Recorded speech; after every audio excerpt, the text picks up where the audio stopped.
Hello, we are back and ready to wrap up our journey through John Lennon and Yoko Ono's Milk and Honey. We're going to be reacting to side 2. Live in confusion, borrowed time. Now I am older. Our very first track opening up side 2 is called Borrowed Time, which I feel is a very clever title because it reminds me of the musical term rubato, which pretty much means to manipulate a rhythm or a tempo of a piece to convey a certain emotion. So perhaps this song is going to be emotional. I don't know, that's my assumption.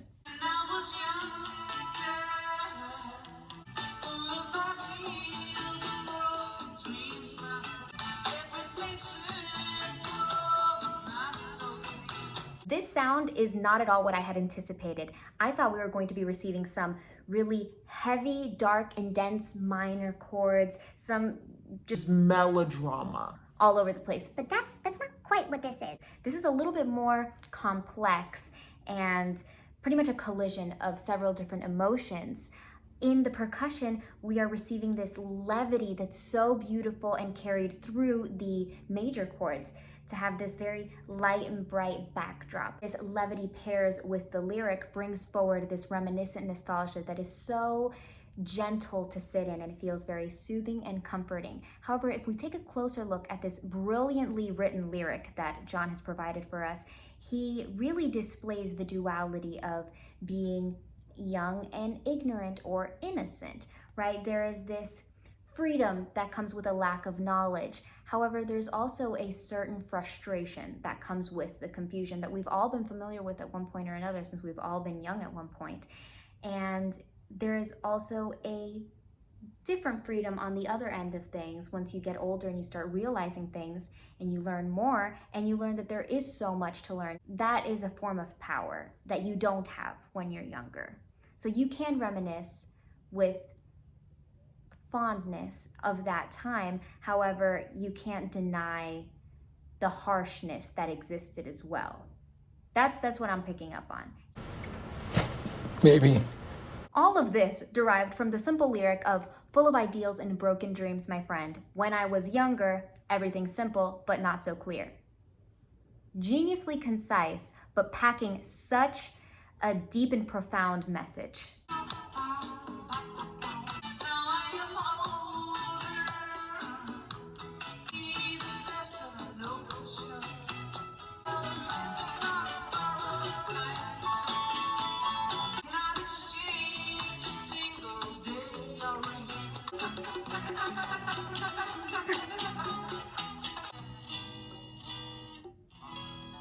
I guess the commentary that's provided in his lyrics about, the flip side on getting older as opposed to those confusing feelings from when you're younger is that there's good and bad to both.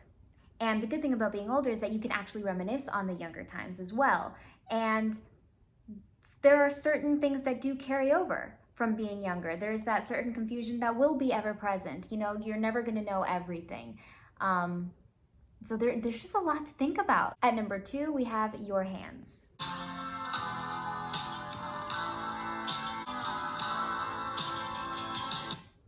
Are we receiving some organ action? Did they know that we're listening to this in October? Wow.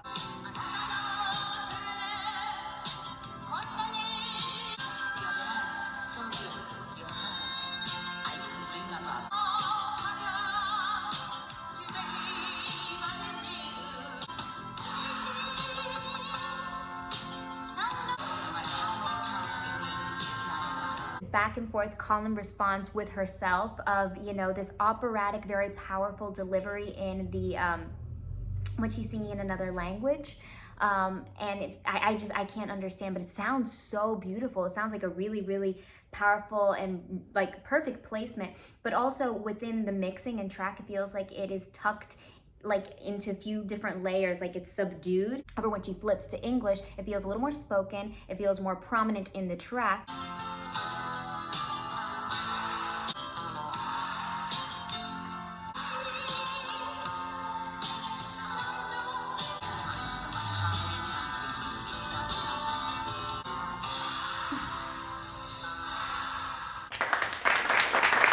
At number 3, parentheses, forgive me, my little flower princess.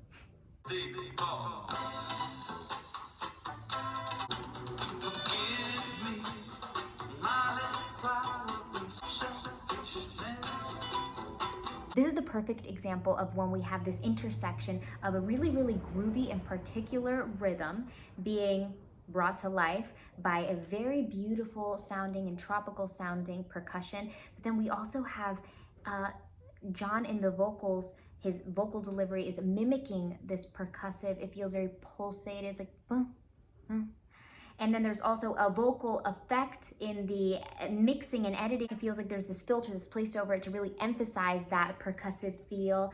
And the chords are so colorful and edgy. There's just so much texture going on. Thank you, never too late, unless it's not waste another minute. 'Cause I love you, my little.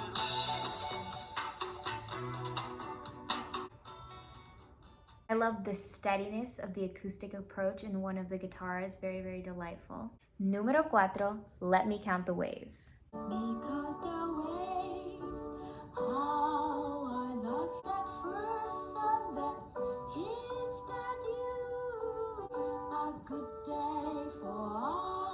This is so beautiful and sweet and silky. I really appreciate a number that is just stripped solely to the piano. There's a performed legato with the sustained chord, so everything's held, and everything feels so major, but also it's performed in such a very soft and delicate manner that it feels like a little thread of gold. It feels very, very golden, very honey. It actually reminds me of the lyric, "A drop of golden sun" from The Sound of Music. It just portrays that feeling. It's like that lake in the mountain, autumn sky that stays so blue, whispering strongly cute.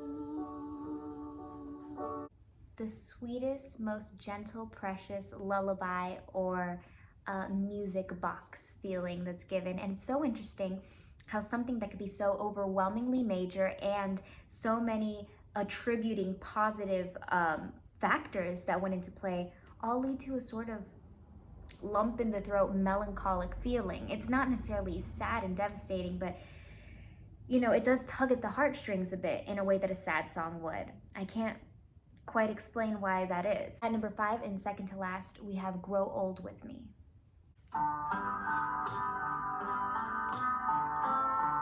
Interesting that they're carrying over that piano from the last one, where it has this sort of very old and ancient, antique-y feel to it, where it feels like it might be slightly out of tune, or perhaps it's just very distant, or maybe it's mixed, distant in the track, it's buried underneath. It adds a very quaint and familiarly bright, light feeling.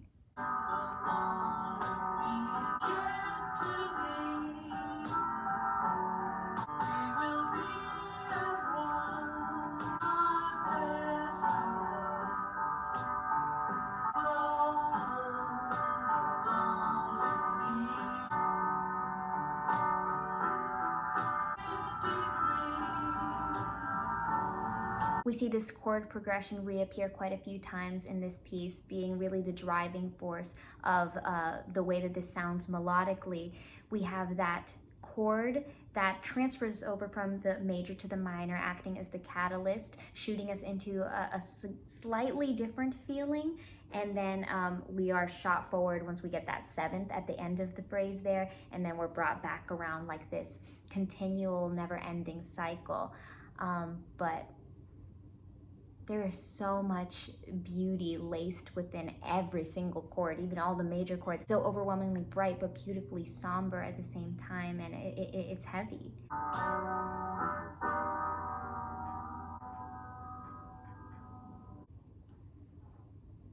I have to admit, this one almost got the better of me. I really was choking back some tears, but didn't let any out. I gotta say, this is a much more vulnerable side altogether. There are quite a few viable contenders for a favorite song. I thought, you know, it would be so easy to pick. From the very first track, I thought that was gonna be it. And then every single track since has topped it. I want to continue to stand my ground and not let any song steal any tears from me. However, we have arrived at the last song of the night, and it's called You're the One. So wish me luck.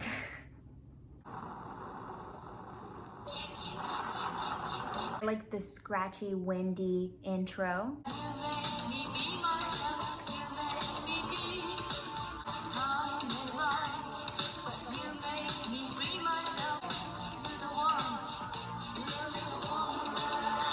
I really like this one. There's this really cool 80s thing coming forward. I think of Bonnie Tyler, I think of Madonna, I think of Don't You Want Me, da, da, da, da, da. That whole era. I see like a blue lights, misty, that kind of like music video style. Oh, so cool. Michael Jackson. That's what this vibe is, and I really love it.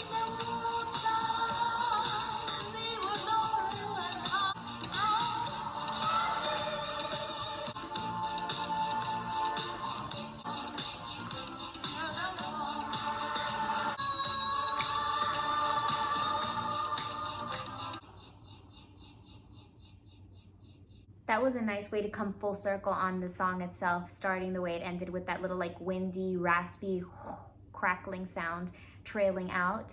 If I had to give one honest critique of this song, is that it felt like it was forever building up to something that we never quite got to. Like for example, take Madonna's song, the Like a Prayer. It felt like the verse parts of Like a Prayer, but we never got the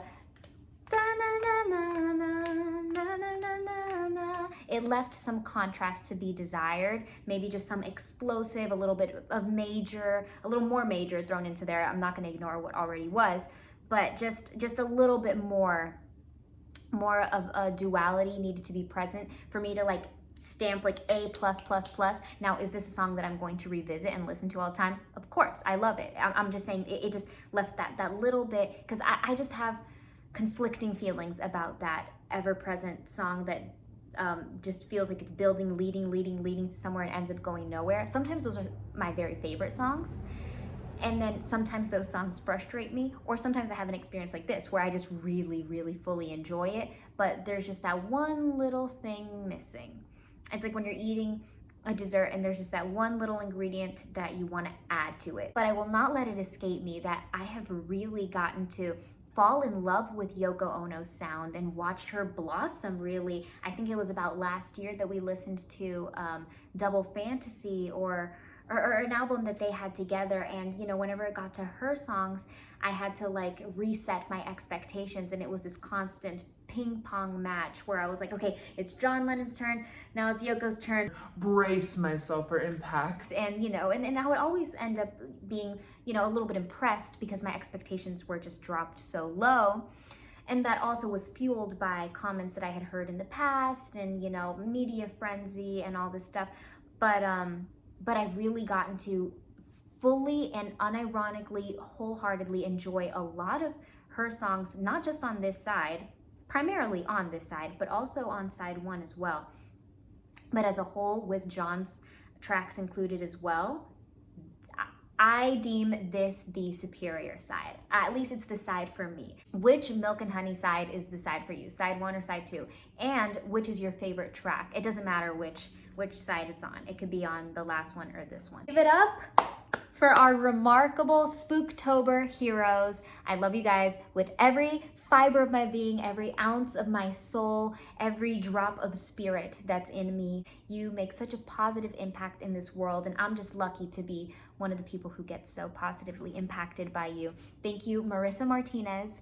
Thank you, Swedish Jeff. Thank you, Peter Buvan. Thank you, Kevin Corkill. And thank you, AP. You mean the absolute world for me. And if I could give you all the stars in the sky, I would. I'd try to find a way. Here's a little tune from my heart dedicated to yours. Magnificent Marissa, sweetest Swedish Jeff, kindest Kevin, brilliant Peter Buvan, and most angelic AP. You're heroes to me. Have you seen the leaves starting to brown? I haven't seen any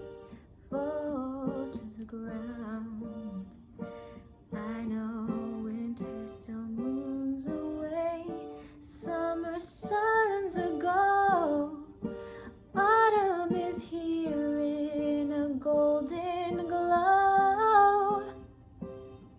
I'm happy to fall into fall with you. With you. Thank you. Autumn's not autumn without you.